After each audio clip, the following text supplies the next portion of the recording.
Good afternoon, everyone. Welcome to the ECE Distinguished Lecture Series. This is a three-part series, as you can see on the projector.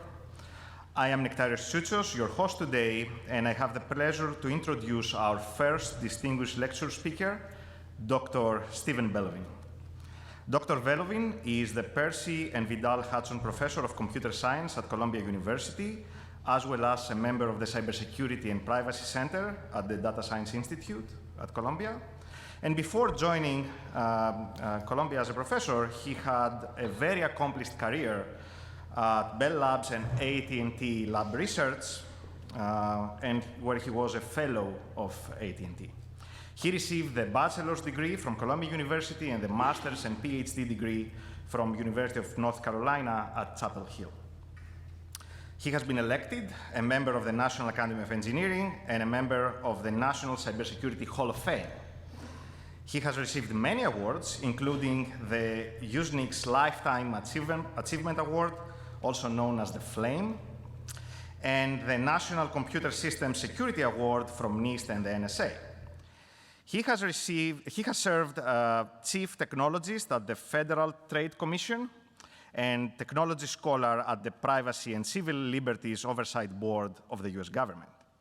He is also serving on the Computer Science and Telecommunications Board of the National Academies of Science, Engineering, and Medicine.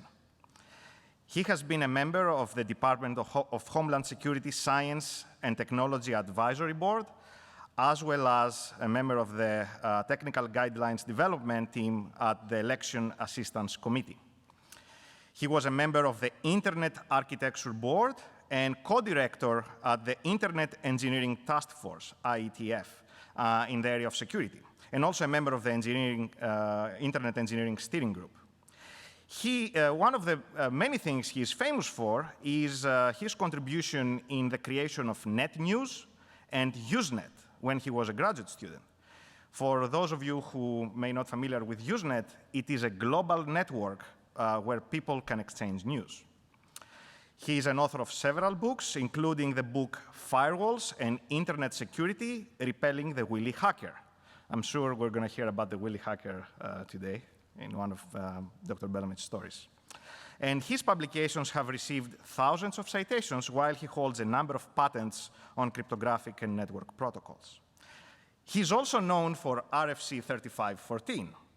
RFC stands for Request for Comments. And in this RFC, he defined the evil bit in the header of IP version 4 packets. Of course, this RFC was a submission for April's Fool's Day in 2003, but it made a big impact, showing that in order to solve security problems, you cannot just introduce one single bit. It's much more difficult than that.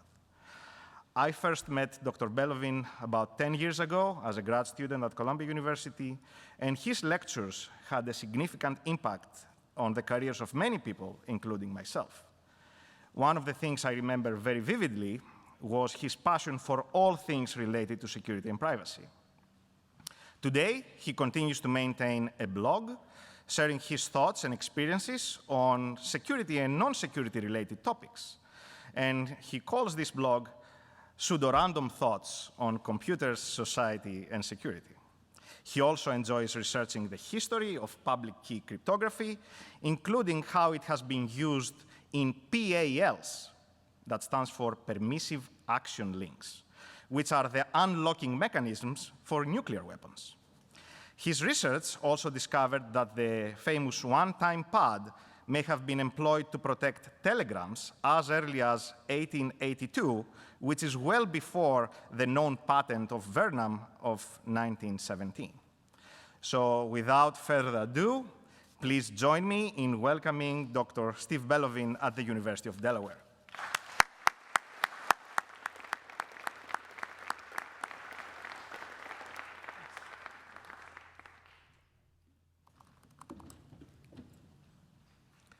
Now I've got to go type my password to unlock my laptop.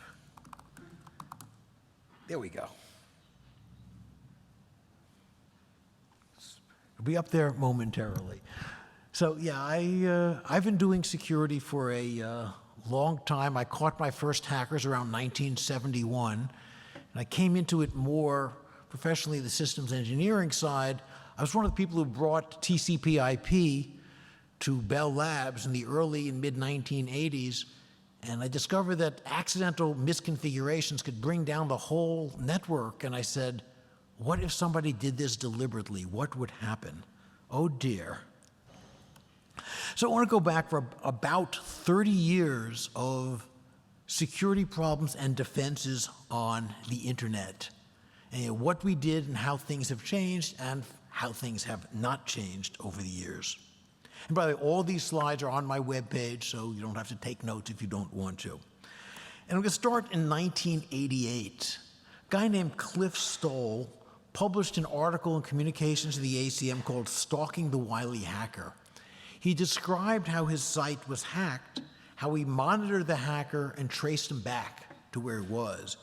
He wrote a more popular book called The Cuckoo's Egg, even got an episode of Nova, which was called The KGB, The Computer and Me, which will show you who is really behind it. Yes, even in 1988, you had spies on the internet. And in November of '88, we had the first internet worm, which is a wake-up call. Many people, this is the first they'd ever heard of the internet. Because when they turned on the evening news and found out that it was shut down by a worm, okay, what's an internet and what's a computer worm? But we've solved all these problems, right? So let's actually take a deeper look.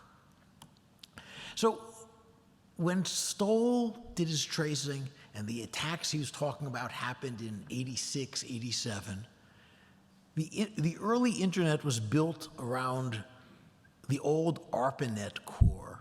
It wasn't just a name change from the ARPANET to the internet. The ARPANET was the network. And they'd introduced new technologies to let you introduce other networks that could all interconnect rather than just one central network. The ARPANET was based on so-called IMPs, interface message processors, packet switches, specialized computers that were packet switches. The hope for public data networks is based on a completely different protocol called X25, probably, I don't think it's completely dead, because nothing completely dies in this business, but certainly mostly gone. There are a couple of public data networks. But if you wanted to get online, for almost everybody, it required a dial-up modem at the then really great speed of 1,200 bits per second. And no, I'm not exaggerating, 1,200. Hey, that was a big step up from the 300 bits per second that was common not very many years earlier. Now, Stoll in '86 was an astronomer, and since astronomy was a rather hard field to get a job in, he was working as a system administrator at Lawrence Berkeley Labs. And you got to remember, this is 1986. Computer time was expensive, and you're actually charged for this by the second. So LBL actually had a homebrew accounting system that would keep track of people's CPU time usage and send them bills. This was not a standard part of the Unix systems of the time. And so the attacker who got in and was and added new accounts to the system didn't think to add accounting file entries, because this was not a normal sort of thing to do. And Stoll noticed a 75-cent discrepancy between the amount of CPU time used and the amount that they could actually bill. Okay, 75 cents, even in 1986, 87, this wasn't a whole lot of money. But Cliff was kind of a compulsive guy, as well as being a hyperactive guy. If Cliff were up here talking, he'd be bouncing from one end of the stage to the other and probably off some of the lights up there. I have seen him talk many times. And he decided to go trace what was going on that was causing this glorious 75% anomaly in his accounting records. So the attackers got in, typically via password compromise. We had a lot of default passwords, an account of system with a password of manager, a guest account with a password of guest. The field service account had a login of field and a password of course, service, because the field engineers for the Computer manufacturers couldn't keep track of a separate password for each site. People would share passwords, or they'd store them in files or in email. There was even password guessing going on, though Stoll didn't realize that at the time. But once they got into the system, they would use bugs. The attackers would use bugs for privilege escalation to get so-called root, super user access to the computers they were hacking. And they were coming in via stepping stones. They weren't attacking Stoll's computers directly from their own home machine. They'd hack into someplace else and use that to go after Stoll. And if he managed to track that and shut that down, they'd find another stepping stone to come into his computers from. So Cliff decided to try to find out what was happening and who was doing it and why. And of course, in 1986, the Computer Fraud and Abuse Act, the first federal law against hacking, had been passed, so he went to the FBI. And the FBI said, a 75-cent loss, go away. They weren't interested.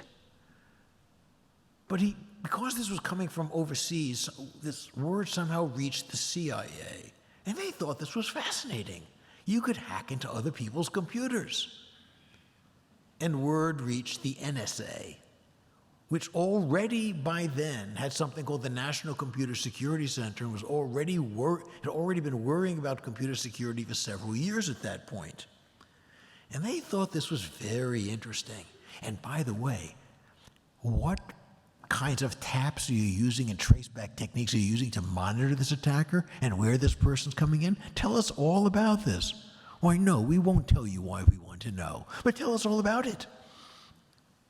Management, of course, was less than thrilled with this because rather than administering these systems, he was chasing 75 cents worth of accounting discrepancy. You know, eventually when he traced the attack to Germany, he wanted to get a wiretap there.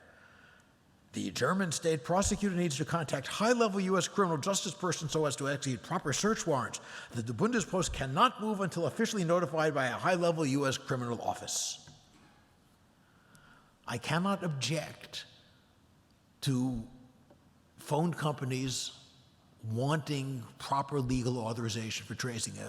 Among other things these days, I'm affiliate faculty at Columbia Law School, and wiretap law on the internet is one of the things that I worry about. But the really interesting response was from the internet community of the time. In 1986-87, hacking was already not new. People were already experiencing it. It is not a modern phenomenon or even one of the 90s or 2000s. And some people said, well, someone's controlling information, you're controlling information, someone else is going to want it. A computer system isn't like a house in modern legal terms. Some people thought he had no reasonable expectation of privacy. It was someone's right to go poke around in any computer system that they could.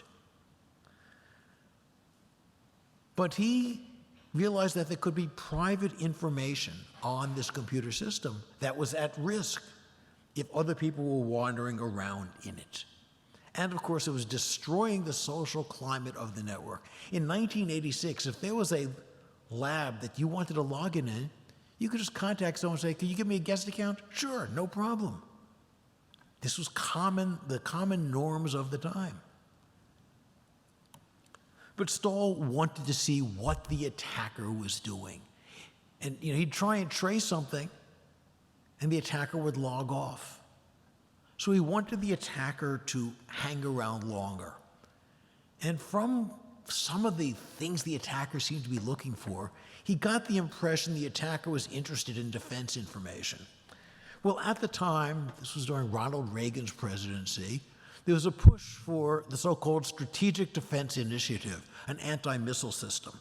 So Stoll created fake documents, fake design documents, and fake manual titles and so on about the Strategic Defense Initiative. And he put these files lying around the system, and the attacker found them and got really interested, started poking around the system for all these fake documents he'd invented.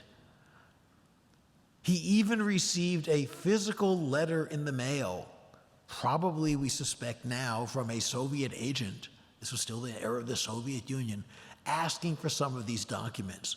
At this point, by the way, the FBI got very interested. This was not just a 75-cent discrepancy. This was a foreign intelligence agency. Oh, hacking can be used for spying. That's a really interesting concept. Call it a year later than the CIA and the NSA had come to similar conclusions.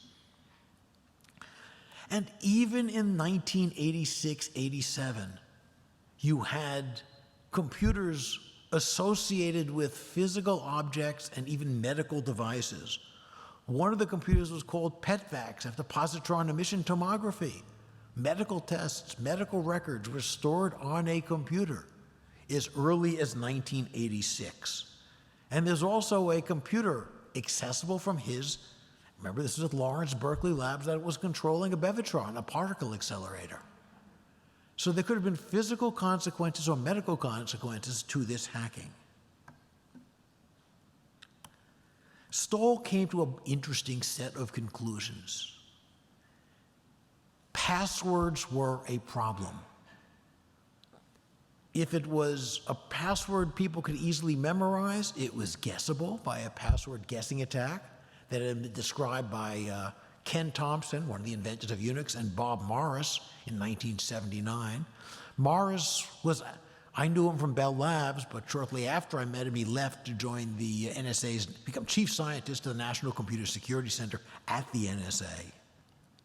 If you had a strong, unguessable random password, you couldn't remember it, so you stored it in a file someplace. And the attacker would read that file and get another password. Systems were being shipped insecurely. And the security mechanisms that we had were not usable by ordinary people.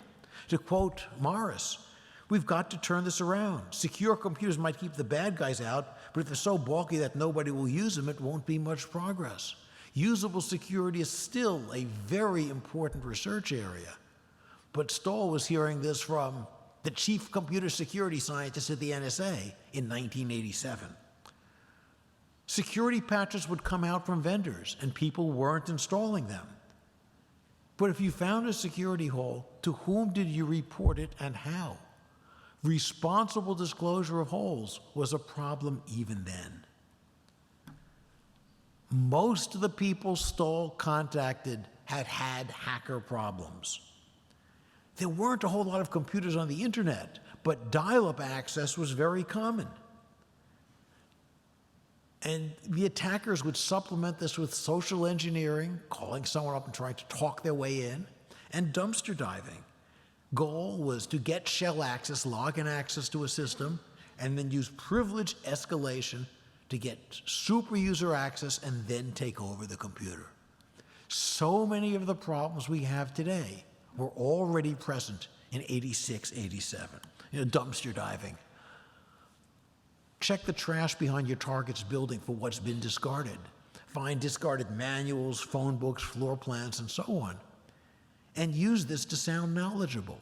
Call, hey, this is Pat from engineering. I need you to, open up the password account on host PetVax. That's Bob from engineering. You know Bob, it's in the phone book. Lots of ways to talk your way in, aided by this information that had been discarded by your target. And just after this, we had the internet worm, launched, ironically enough, by Robert Morris Jr., the son of Bob Morris, who was at the NSA. Morris was at that point a graduate student. He was the first person convicted under the Computer Fraud and Abuse Act, paid a fine, created a startup, went back to grad school, very distinguished full professor now at MIT, just elected to the National Academy of Engineering. But the worm that he created was actually an improvement on many of its successors. It was multi-vector, used whole bugs in the send-mail mailer, a buffer overflow in the finger daemon, password guessing, transitive trust between systems, supported two radically different computer hardware architectures, The payload was encrypted to hide it from analysts. It didn't try to do anything malicious, but it grew too fast. Exponential growth, even with a small constant, is still exponential growth, and it clogged every one of these computers and the internet as a whole, thereby anticipating what really hit the internet badly 15 years later. So what we saw in the 80s was passwords were the main way in, though the internet worm foreshadowed other ways in. Most of the attacks were joy hackers, people just hacking for the sheer fun of it. A little bit of money as a motive with Cliff Stoll's hackers. It turned out to be a bunch of West Germans who were trying to steal defense information to sell to the Stasi, the East German secret police, so they could get money to use it to buy drugs. And all you could do to protect yourself then was try to patch the bugs and fix the passwords on your own computers. And the attack surface was very, very high because almost every computer was running very many network daemons. So we move ahead a few years to the early 1990s, the invention of the web and the onset of the firewall as a defense mechanism.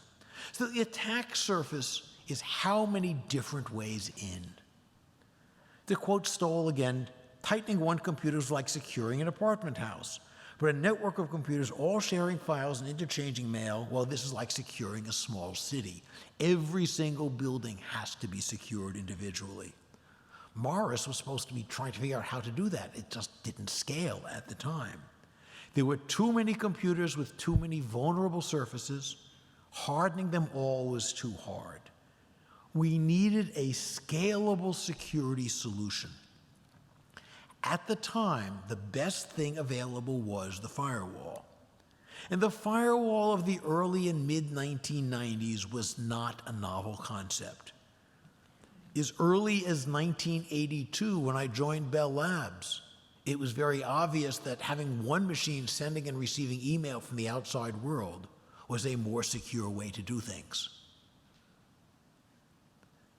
There are other reasons for doing it. Having one email address for all your computers was another motive, but you wanted one gateway, and more organizations were moving towards that model.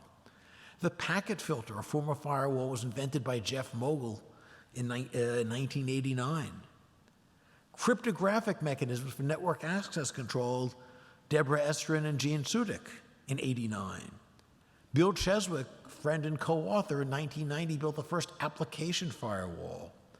And Bill and I wrote the first book on firewalls and internet security in '94, where we tried to describe a theory of what firewalls were and were not. And you started to see the beginning of the commercial firewall market. So why did we want firewalls? A firewall would be the only machine exposed to the outside world, and it would be easy to harden it, turn off most of these services.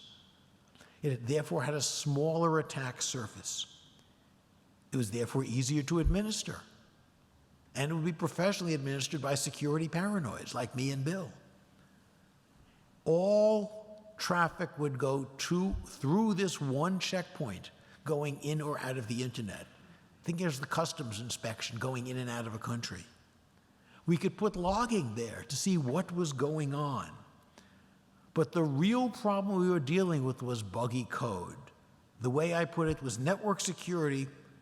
Well, firewalls were the network's response to a host security problem. You know, when I talk about network security, I'm generally lying. Highway robbery is not stealing a piece of the road. It's using the road as a place to conduct your depredations and perhaps to get away. We needed scalable security because the internet was growing fast. The important thing about this graph is that it's a log scale on the y-axis. We were seeing exponential growth from the early 80s through the mid-90s was exponential growth of the net. Now, firewalls are also a great spot to monitor traffic. Bill described as one lovely amusement monitoring a hacker who thought he was into one of our machines, and an evening with Burford. I set up one of the first intrusion detection systems in '92, monitoring traffic through our firewall. All of our traffic was going through one point. We had an easier time than Cliff Stoll did, because Cliff had many machines, no firewall, and multiple networks. He had a bunch of X25 networks, a bunch of dial-up access, internet connections, and so on. He had a lot of places he had to monitor. We could look at things coming in through exactly one spot. But firewalls had their limits. As Bill and I wrote in our book in '94, firewalls are operating at a particular level of the protocol stack, and they're therefore blind to anything coming in at a higher layer. If you're only doing packet filtering, you're not looking at email traffic. If you're looking at the SMTP level, you are not looking at the email headers. If you're looking at the headers, you're not looking at the attachments.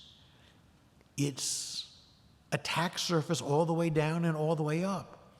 So your firewall might have to operate all the way up, but that's got its own set of weaknesses. You know, we saw a sendmail bug that was operating at the header layer, and we weren't paying attention to that in our early firewalls. The other problem is that firewalls depend on topology. It was one central choke point. 10 years after we wrote the book, I asked a network security guy at a major corporation, how many links do you think your company has that don't go through your firewall? Well, we have about 500 authorized links that bypass the firewall. Customers, suppliers, business partners, and so on. How many unauthorized links do you think you have? Probably another 500. So you had one very secure firewall and 1,000 other ways in, literally.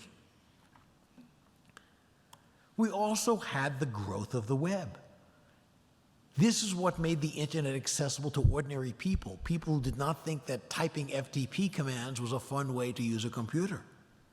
You started seeing consumer ISPs, but consumers didn't have firewalls. It didn't matter too much then because the web was not quite an attack vector. There were still too few places on the internet. Computer viruses mattered more, but those were all often being spread by floppy disks instead. So we ended up in a somewhat better situation. Attackers were getting in via bugs rather than passwords, still mostly joy hacking, curiosity. We had a scalable defense of firewalls in '94, '95. Our attack surface had gotten low, so we thought we were in the good place. For a few years we were. But the internet was growing very, very fast. And in the late '90s, the internet started becoming afflicted with worms. A few things happened. In 1996, someone who went by the pseudonym of Aleph One published an article in Frack, the online hacker magazine, called Smashing the Stack for Fun and Profit. He took the buffer overflow concept that Morris had pioneered in '88 and showed, he gave a cookbook recipe. Here is how you do it on a modern computer. It was now easy for people with considerably less skills than Morris to carry out buffer overflow attacks. Aleph One, by the way, is now a security engineer at a major internet firm. Many new sites joined the internet.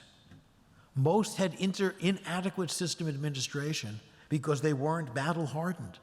They hadn't learned from experience what you had to do to secure their computers and their site in an environment of growing threats. Code bases grew much faster than quality control.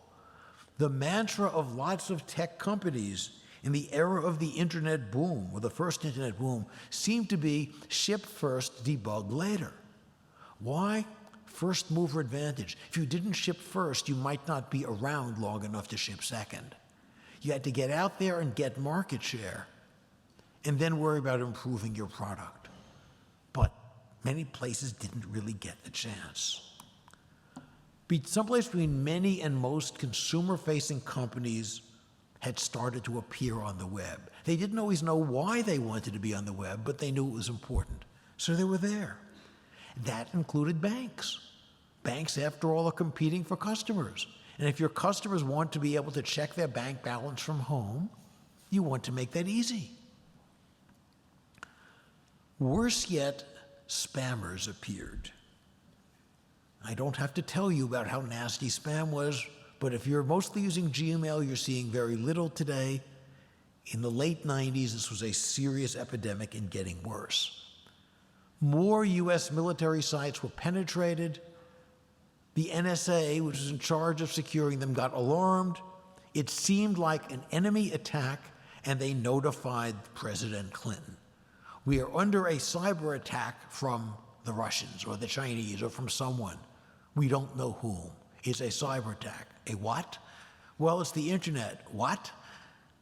Politicians didn't really understand. Some of them knew what the web was by that point. Ultimately, this sophisticated Russian attack turned out to be a couple of teenagers in Israel and California, which will show you just how good attribution was at the time, too. But the NSA was getting seriously worried. In the late 90s, they launched something called Operation Eligible Receiver, where they pretended to be North Korean hackers, back when everyone thought that North Korea was the most backwards country on the planet in cyber terms. And they showed that starting with a dial-up modem, you could get to the power grid. And this was the late 1990s, more than 20 years ago. So there was already reason to be concerned. And we started seeing an explosion of internet worms. Why? Because so many of the computers were so buggy, and firewalls were no longer providing protection. So the I love you worm spread via email. Remember, firewalls weren't looking much at the contents of email. And low-grade social engineering. To see nude pictures of such and such a celebrity, click here. Lots of people, it turned out, wanted to see nude pictures of this celebrity. They were disappointed. They did not get to see the nude pictures. Oh, it's a scam. It's not really a nude picture, not realizing that they had infected their own computer and thereby provided an entree into their own corporate networks. The first thing that happened was that this email message replicated itself and sent it to everybody in your company. The SQL slammer worm spread by UDP in 15 minutes. It clogged most of the internet. Code Red, named after a variant of Mountain Dew because of how much this hyper-caffeinated drink the analysts consumed while analyzing this thing, spread via the IIS web server, Microsoft Windows web server. It turned out a lot of computers that didn't think they were web servers were actually running IIS. Even many laptops were. So it infected lots and lots of places.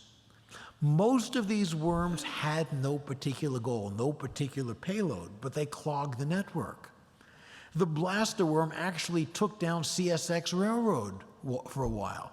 Why? The amount of traffic that it generated clogged the links that were, the same physical link was being shared by CSX Railroad's signaling network. And railroad signaling networks are built fail-safe. If they can't get through, the signals all go to red and the trains all stop. It didn't affect the signaling computers. They weren't interconnected, but the physical links were shared, and they were clogged by this worm. Again, no particular point. Well, what had happened? There was a lot more buggy code than people had realized. Much of it wasn't stopped by the firewalls. Again, I love you as email and passed right through. Traveling laptops. I was at a conference in London when Code Red hit. So I read about it and coded up a quick detector for Code Red and ran it on my laptop, which wasn't running Windows. It was running a Unix clone. So I could see that on the conference network, there was Code Red. And these people are going to go home to their home corporations the following week and bring it with them. Telecommuting and traveling employees were often unprotected by firewalls. We didn't have VPNs yet. We were working on them at the time. And family members often shared the employees' work computers because it wasn't one person, one computer then. Many computers were still too expensive. And again, the business-to-business links that bypassed the firewall. Oh, I can set up a link to such and such a company. We have a trusted relationship and a contract. Great. But they got infected by the worm, and this worm is going to spread across that link to you. So the properties for successful firewalling, the checkpoint, the professional administration, no longer held. So what we had was still bugs and joy hackers. Some of them wanted to cause mischief. I can spread to more computers than you can. Our defense still was only the firewall, but it wasn't working anymore. So the attack surface had gone from moderately low to very high in the space of a very few years. The attacks had outstripped the defenses. And as the security community was adapting to this change, the threat model, the attackers changed again. Around 2003, we stopped seeing these destructive worms that just spread rampantly and clogged things. And there was mysterious malware floating around.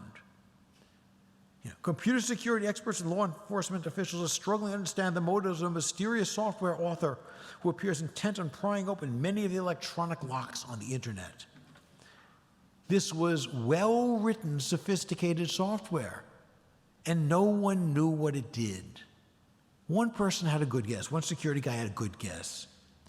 The motivation is clear. It's money. He was absolutely correct. The bad guys had figured out that there was money to be made from hacking. And a worm that shuts down the internet is bad for business.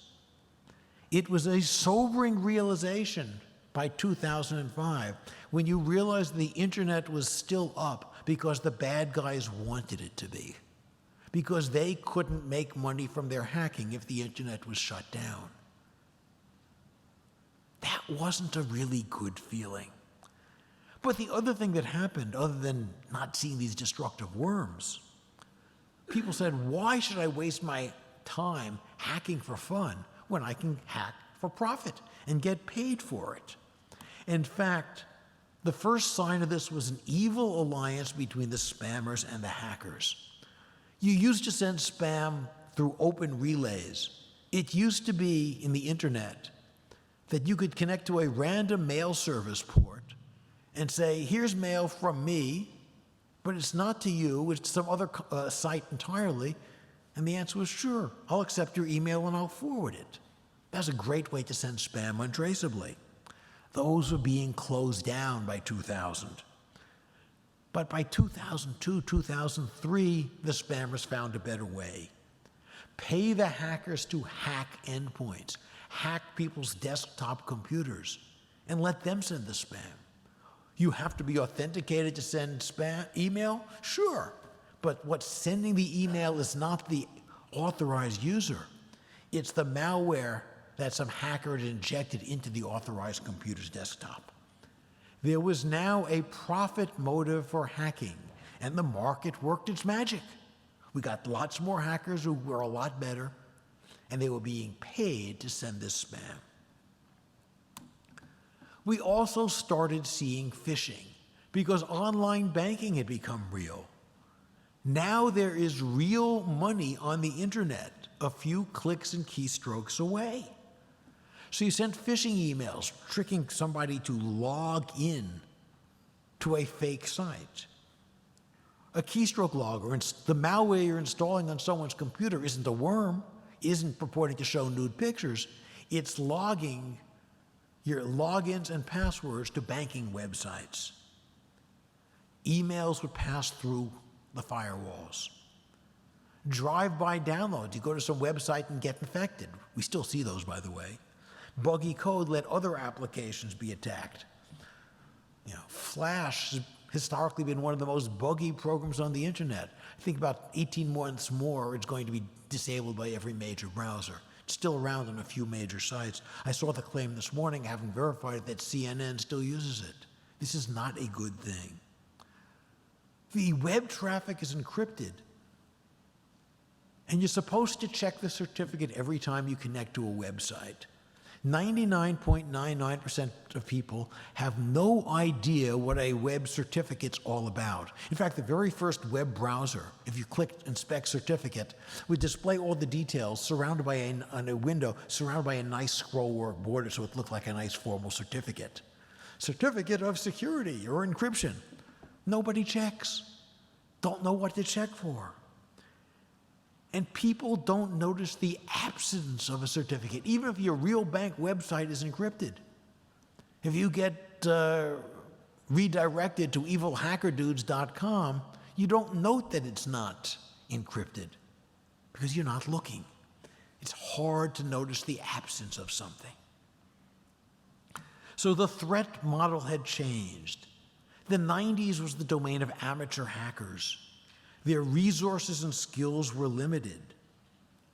Security problems were caused by bad code. Windows was new to the internet and not nearly hardened enough. In the 2000s, we had banks, bank accounts. The attackers were more skilled, but the attackers were a few years ahead of the defenders. It took us quite a while to catch on to this happening. And the defenders started catching up. The Gartner Group, a prominent consulting group, warned its customers, do not use Microsoft's IIS web server. It's too buggy. And when a major corporate consulting group warns major corporations, stay away from a Microsoft product because of insecurity, Microsoft got religion and started something that became known as the SDL, Software Development Lifecycle. We also had the first internet bust in 2001, the dot-com bust. A lot of the smaller companies were driven out of business. The survivors were larger, had better development practices, and with less competition had more time to develop their code before they shipped it. But no one had, not even Microsoft, had the time or the money to rewrite all of the old buggy code. And besides, you still needed backward compatibility. Around this time, I used to give a talk tracing some of the insecurity in Windows to design decisions made around 1980, based on the technology of 1982, 20 years earlier. But we started seeing seriously hardened hosts. Windows Vista and Windows 7, for all their performance and usability problems, were significantly more secure than any Windows system before it. Windows 10, for all that I'm a Mac user, Windows 10 is probably the most secure general purpose operating system ever built. iOS is very secure, though in the last few months, it's taken some fairly serious security hits. And the notion of sandboxing, confining attackers to a small walled-off region of your computer, became mainstream. When I became an academic and started teaching computer security in 2005, I said, sandboxing is a great idea, but it's too hard to do, and here are the ways you can approach it, but it's a custom development effort for every application. Today, sandbox is a mainstream, often mandatory feature on every single production operating system. You cannot get an application into Microsoft's or Apple's app stores if it is not sandboxed. In other words, by the mid-2000s, we were giving up on what had been at the heart of computer security for several decades, the TCB, the Trusted Computer Base. The TCB model said, we will trust the kernel, and it doesn't matter what the users do. And when you start looking at this historically, it was a model that was suited to time-sharing computers, where you were trying to protect your users from each other.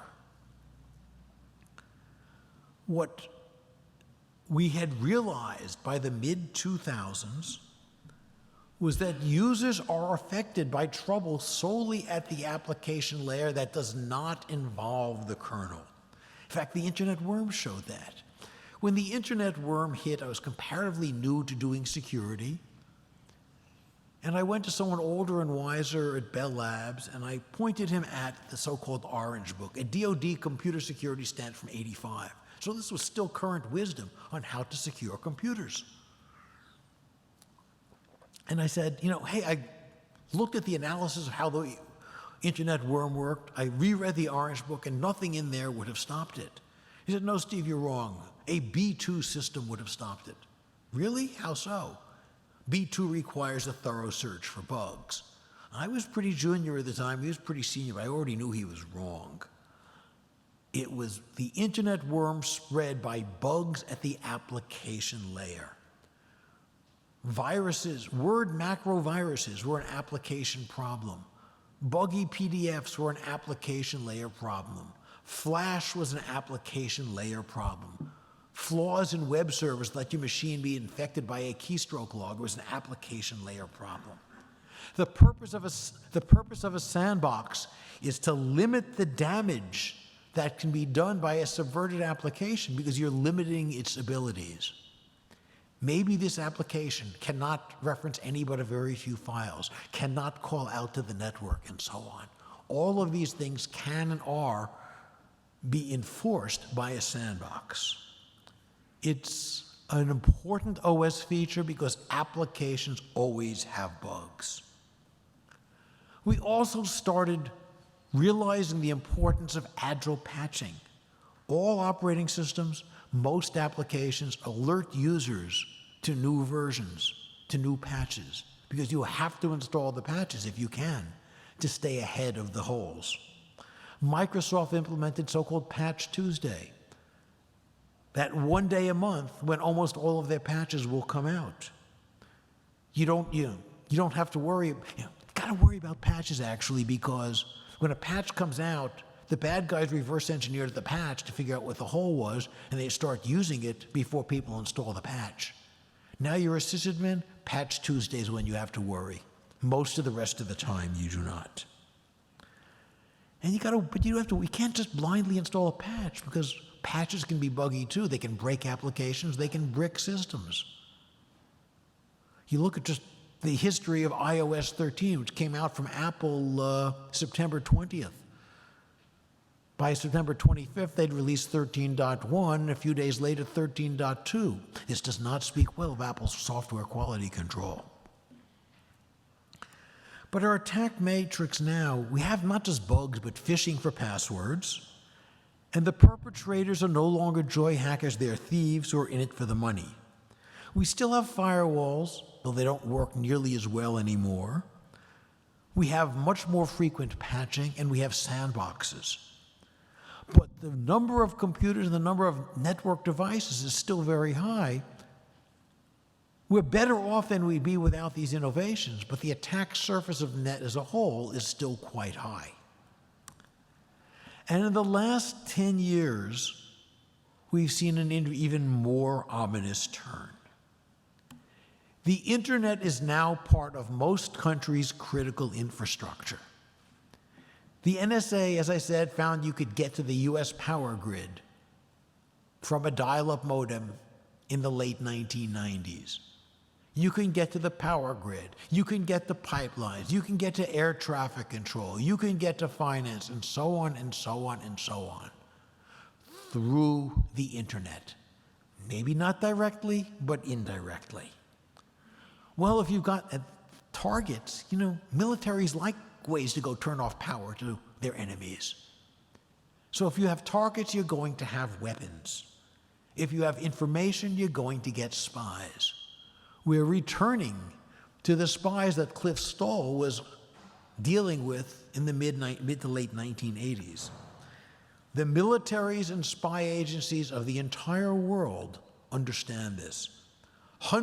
More than 100 countries around the world have cyber warfare and or cyber espionage units. And rather than phishing, your password is being reset to your bank account on the Royal Bank of Halifax. I've gotten that email. I've never been to Halifax, let alone have an account in a bank there. You do spear-phishing, going after a particular target. If you look closely, by the way, this great egret's actually got a fish that's it's speared on its beak. You learn something about your target and send a customized, tailored email. If you're going after someone in the HR department, you might send a resume. If you're going after an academic researcher like me, you might send a PDF of a paper saying, hey, Steve, have your opinion of this new attack or new defense? I often worry about booby-trapped PDFs in our graduates' application system. I got to look at those. It's my job. You use lures aimed at your target. The high-end attackers today, those one sometimes called APTs, Advanced Persistent Threats, are very, very skillful and have vast resources, the resources of a country behind them. Spear-phishing works better if you know a lot about the target. Well, who is really good at learning information about a target? Answer, spies. So you get your spies to learn a lot about some particular target, some other country's government or military, and then use that to send a spear-phishing email to get even more access to that country's systems. But, you know, the high-end attackers are not going to waste their sophisticated attacks when a simple one will do. Why use a sophisticated attack when it might be detected, when you can get somebody to click on a link and fall for something simple? It is proven relatively easy for even less developed countries to build up sophisticated military hacking skills. There have been a number of articles in the papers in the last year or so about how rapidly Iran and North Korea have become very sophisticated military hacking threats. You know, when Stuxnet hit Iran, widely blamed on the US and or Israel, Iran said, oh, our enemies have attacked us this way. We need to learn to defend ourselves, but I bet we can attack this way too. And they've come up to speed very rapidly. But Iran's a relatively large, relatively well-off country with a good educational system and good connectivity. No one expected North Korea to come up so rapidly, but they have. They've proven to be some of the most sophisticated and prolific hackers on the net today. Operating system defenses today are quite good, but they're not perfect. You know, technology's improved. 15 years ago, buffer overflow attacks were about half of what we were seeing. Technology stopped most of those. Type-safe and memory-safe languages. But attackers have developed new techniques like ROP, return-oriented programming, and other code reuse attacks. Today's attacks are multi-stage. Get a beachhead, say, in a web server or web browser. Then escape the sandbox. Then do privilege escalation to get root or administrator privileges. You chain together multiple vulnerabilities to penetrate a system today. But the attackers know how to do this. And although I don't have time to go into today, the attacker's difficulty is linear in the number of defenses. If it's only linear, the attackers win. And we have a huge number of targets. There's an old military maxim: he who defends everything defends nothing. You certainly want to go after other countries, governments, and militaries if you're a military hacker. Other critical infrastructure like the power grid. Well-placed monitoring points. Maybe you want to hack into a router because you know that all of the traffic from some particular foreign government agency is going to go through this router. If you hack that router, you can monitor it. Go after defense contractors and steal plans for new weapons. Go after other countries' businesses to steal advanced commercial technologies. Personal information databases. Notorious hack of the US government's Office of Personnel Management Systems to steal the very detailed personal information of everyone with a security clearance. A long-standing hack against Marriott Hotel has been blamed on foreign intelligence agencies who want to know who is staying where and possibly with whom for blackmail purposes. Go after dissidents. More or less any target imaginable is attackable online, and there are governments who are probably interested. And even the ordinary thieves are better. Why steal credit card numbers one at a time when you can hack into a Target or a Home Depot and steal 50 or 100 million at once? Marriott and Quora have lost hundreds of millions of user records just within the last year. Around 1950, there was a bank robber named Willie Sutton. Supposedly, he was asked, "Mr. Sutton, why do you rob banks?" And supposedly, probably not really, it's a great story, "That's where the money is." Why do you hack systems? That's where the information is. That's where the money is. The attackers are not interested these days in going after the computer system as much as the service. I don't want to hack into Gmail because Google is a big target. I want to get email accounts. In fact, your email account is one of the most sensitive accounts you have because you use it for password reset on all of your other accounts. Someone who gets into your email account can reset the password on your bank account, most likely, your Facebook account, and so on and so on. Intelligence agencies want to spy, but ordinary thieves want your password reset emails. You may compromise a system, but it's not the system you want, it's the data on it. But defenders, again, are responding. The sites that operate at scale, the large cloud providers, the large email providers, can deploy sophisticated defenses. Google is really good at getting rid of spam because they have many hundreds of millions of users. And if 1 million users say, an email that looks more or less like this is spam, then the other, 999 million users will never see it because they'll stop it. 0.01% victim rate. It's really good. Amazon's web service, Google, Microsoft, IBM run very secure computing and storage complexes. They're not perfect, but they're very, very good, and they're better at running these systems than almost any individual corporation. Google pushes its Chromebooks. This isn't so much a computer as a web browser. A web browser appliance does nothing but browse the web.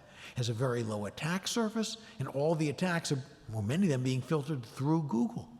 The sophisticated stuff you do is web editing of Google Docs, where Google maintains the infrastructure and applies the patches and detects and fends off hackers.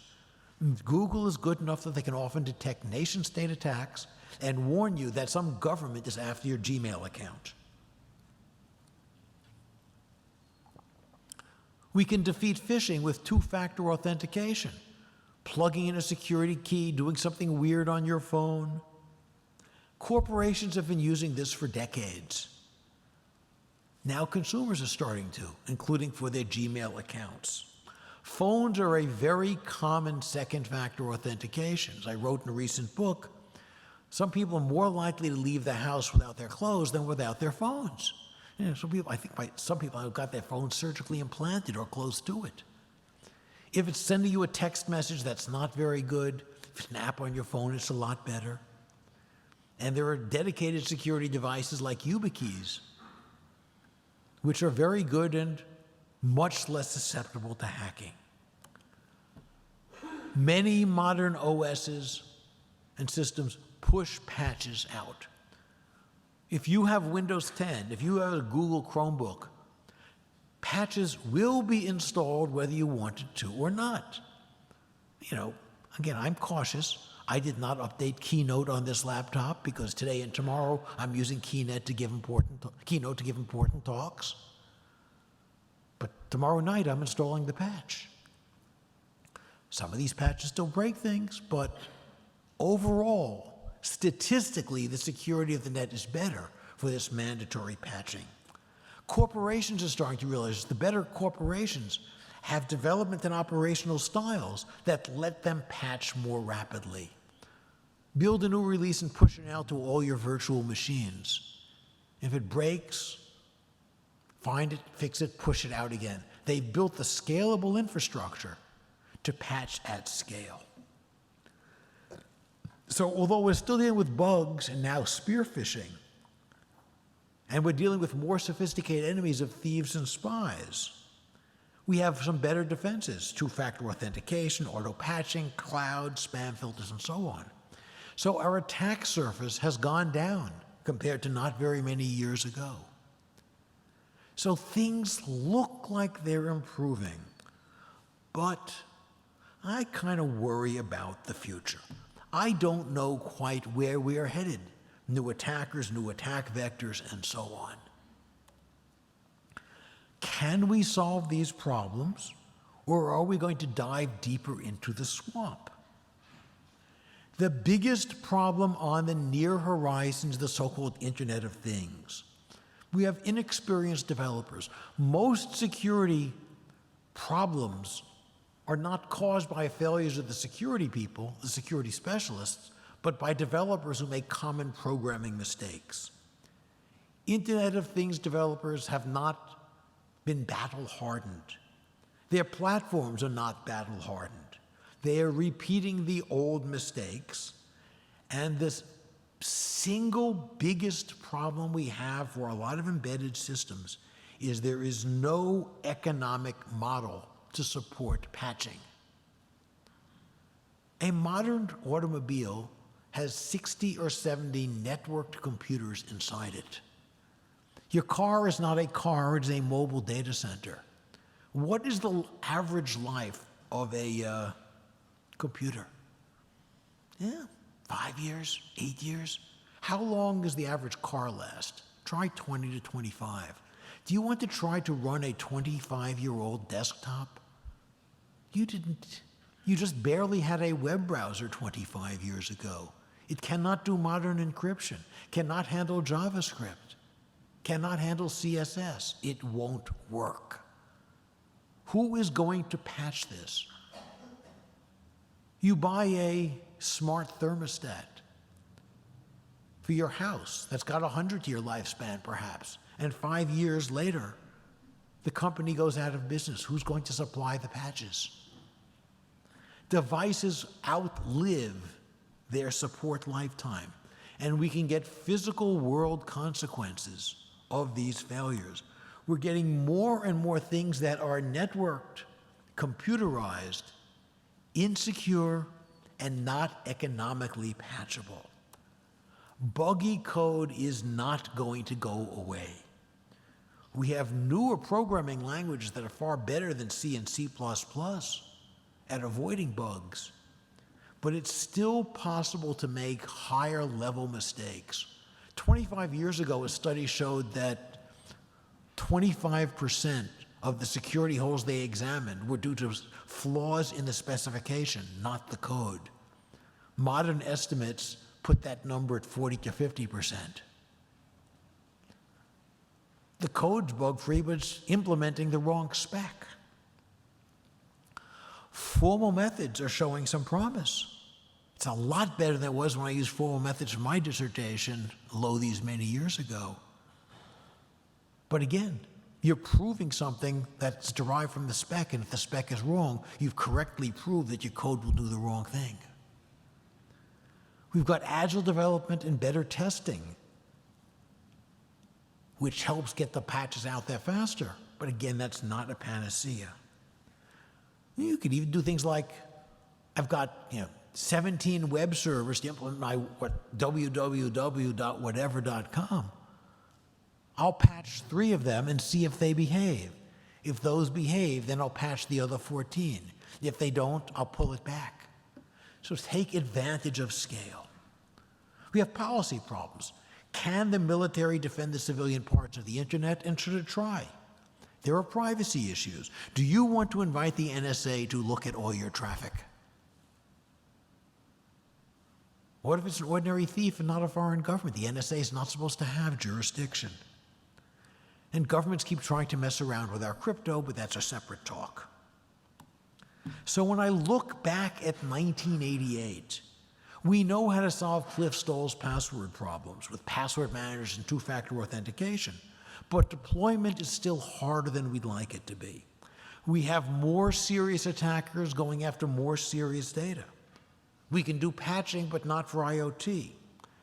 The good guys are sharing information. It wasn't all that many years ago I said the bad guys shared information more than the good guys. We still have buggy code. Tracing the attack and attributing the attack is still hard, though it's gotten better. And Bob Morris, the elder's concerns about usability remain real. So, are we managing to climb out of the swamp?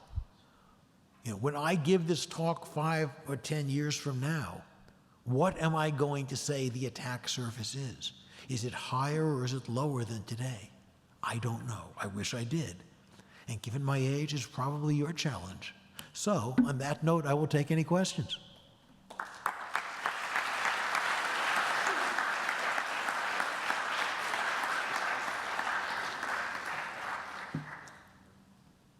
Any questions for our speaker?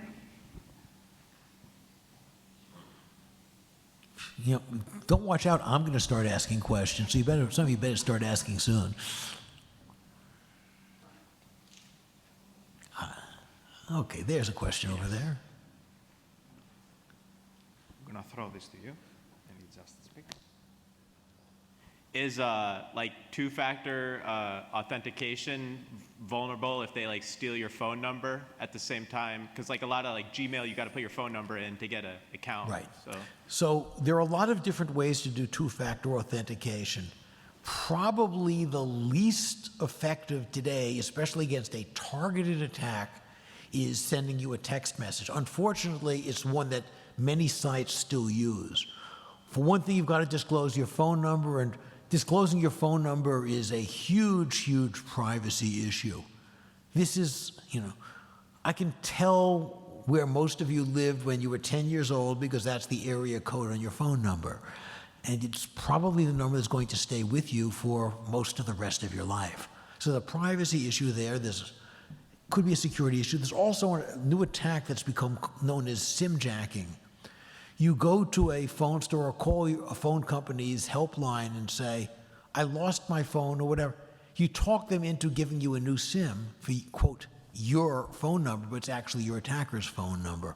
It's a really great description of how this works, written by a woman named Laurie Craner. She's a professor at CMU, and she served as chief technologist at the Federal Trade Commission. While she was there, as chief technologist of one of the agencies that can investigate phone companies that aren't doing a good job, this happened to her. So text messages are not a particularly good way to do two-factor authentication. Step up, so-called time-based one-time pads. Basically, your phone's got a secret. It encrypts the time of day. That becomes the second factor because the website you're connecting to has got the same secret and the same key. Well, it knows the time of day and knows your key. There are others where it's doing a cryptographic handshake with an application on your phone. So a lot of good ways and bad ways to do it. These can be vulnerable too. One model of YubiKey was recently recalled because it had cryptographic bugs. So lots of ways to get this wrong too. But security is not an absolute. Security is a relative measure. It's not so much a matter of outrunning the bear, it's a matter of how much effort does the attacker have to expend. Security is a matter of economics. Two-factor authentication considerably raises the bar. For ordinary phishing attacks, it's a complete defense. It may not keep out the NSA or the FSB or Unit 8200 in Israel or the People's Liberation Army in China, but it's a really significant step up. It's one of the two most important things you can do to protect your own security. The other is to install patches. Any other question? Yes.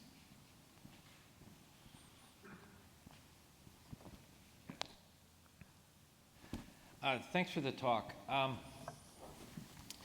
The very last thing you mentioned was Bob Morris mentioning that security, how was it phrased, is often at odds with usability. It would seem that a Chromebook and then modern cell phones, either by Apple or Google, are sort of combining both security and usability. I mean, a Chromebook is ridiculously easy to use, and it's automatically updated with patches, as you mentioned. And most phones now automatically update the patches. The user doesn't have to do much of anything. Do you see that as the trend? That you buy into somebody's ecosystem and they become responsible for the security? Well, one of the problems that we have in security is the monoculture. That there are too few platforms out there, which makes it easy for attackers to work at scale. In fact, one of the recent criticisms of iOS is that almost everybody installs iPhone patches. So almost every Apple iPhone user is running the same release of iOS within a very few weeks after release of it, which means that one attack fits all. Whereas for Android, there are so many manufacturers, each of which has its own customizations, that it's hard to figure out, okay, you've got a Samsung phone, and you've got a Google phone, and you've got a Huawei phone, and you've got whatever. It doesn't scale as well for the attackers. You know, the business world is almost exclusively on Windows. It's not that Microsoft is bad. They're not. They're very, very good. Like I said, I think Windows 10 is the best system out there. But they've got this problem that it's a monoculture. And that works against security because one attack can work in so many different places. And of course, there's a supply chain attack. If I can get one well-placed agent inside one of these companies, who knows what backdoors can be put in. Some years ago, and you'll forgive me for not giving any more details, I discovered that that one of the people working on a major system had just been arrested for hacking. And I contacted management, and they said, okay, solve it. So I put together a team that was looking for backdoors that this person may have planted. And I found one problem that was two independent bugs. Either alone was harmless, but together was a security hole with certain configurations. Was it deliberate, or was I really lucky to have found it? Take your choice. I would add, by the way, that one of the resources that intelligence agencies have that ordinary hackers don't is what Morris the Elder called the 3 Bs: burglary, bribery, and blackmail. They can get in, they can exploit human weaknesses to coerce an insider to doing something for them. We have time for a couple of more questions.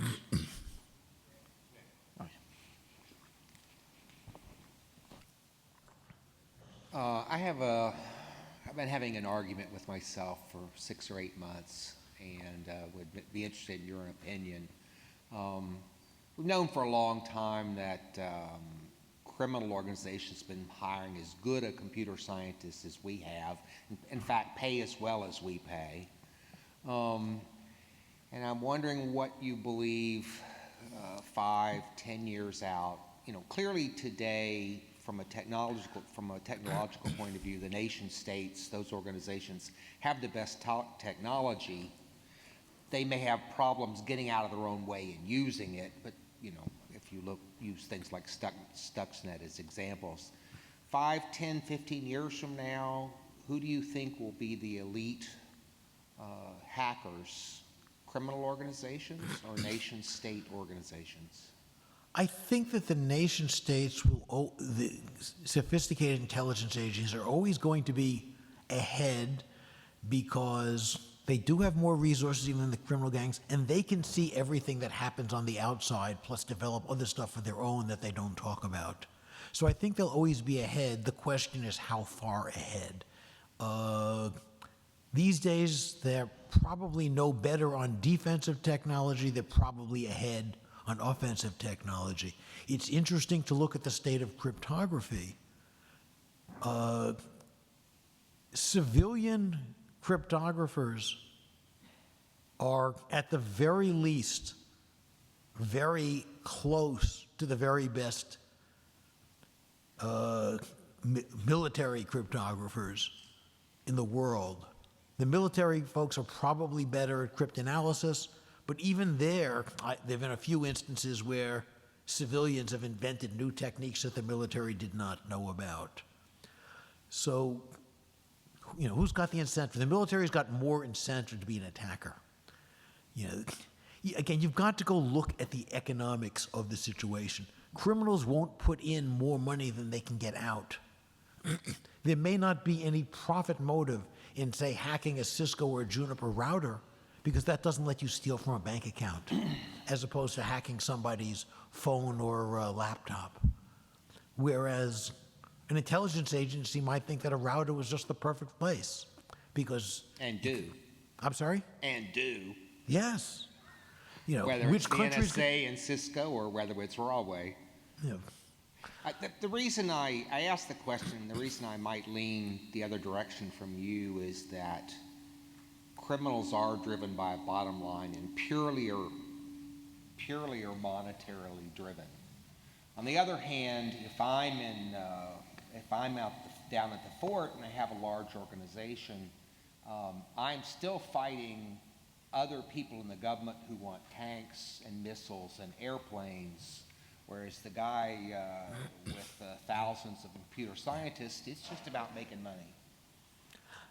my money is still on the intelligence agencies, the spooks being better, but they have different goals. One of the distinctions I did not have a chance to talk about in this attack, it's not just how good the attacker is, but whether they're launching a targeted attack or a random attack. The average criminal doesn't care whose bank account they loot. You know, are you going after Target, or are you going after some store that's got a vulnerable network? Whereas intelligence agencies are going to be more targeted and hence can devote more resources to a particular target, including gaining other information. There's a story that moved in the news a few weeks ago that Stuxnet got inside the Natanz centrifuge plant because there was an Iranian asset who could get in and bring the infected flash drive in. This is not something that most criminal organizations are going to be able to do. Don't neglect the human aspect of this and the systems aspect of it, and the supply chain attacks. The reports, yeah, all kinds of reports about that. My money's still on the intelligence agencies. All right, so in the interest of time, we're going to continue the discussion in the I suite, where there's going to be a reception. So let's thank the speaker one more time.